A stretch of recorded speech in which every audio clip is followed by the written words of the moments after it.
সংস্কারের নামে নির্বাচনকে বিলম্বিত না করতে আবারও অন্তর্বর্তী সরকারের প্রতি আহ্বান জানিয়েছেন বিএনপির কেন্দ্রীয় নেতা রুহুল কুদ্দুস তালুকদার দুলু। গত ৭.৫ মাসে কিছুই সংস্কার হয়নি উল্লেখ করে দুলু বলেন, উল্টো দেশে আইনশৃঙ্খলা পরিস্থিতির মারাত্মক অবনতি ঘটেছে। মানুষের জীবনের কোনো নিরাপত্তা নেই। নাটোরের স্থানীয় বাজার ব্যবসায়ী মালিক সমিতি আয়োজিত আলোচনা ও ইফতার মাহফিলে অংশ নিয়ে তিনি সব কথা বলেন। বাংলাদেশের বিরুদ্ধে জাতীয় ও আন্তর্জাতিক চক্রান্ত শুরু হয়েছে উল্লেখ করে বিএনপির এই নেতা আরও বলেন, জনগণের রায়ে নির্বাচিত রাজনৈতিক দল ক্ষমতায় এসে অবশিষ্ট সংস্কার কাজ সম্পন্ন করবে।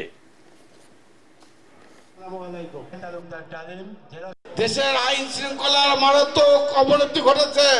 আজকে সবকিছু নিয়ন্ত্রণের বাইরে চলে গিয়েছে। মানুষের জীবনের সামান্যতম নিরাপত্তা নাই। আমরা চাই অতি সত্বর নির্বাচন। আপনারা দয়া করে এই সংস্কারের নাম করে আর দেরি করবেন না।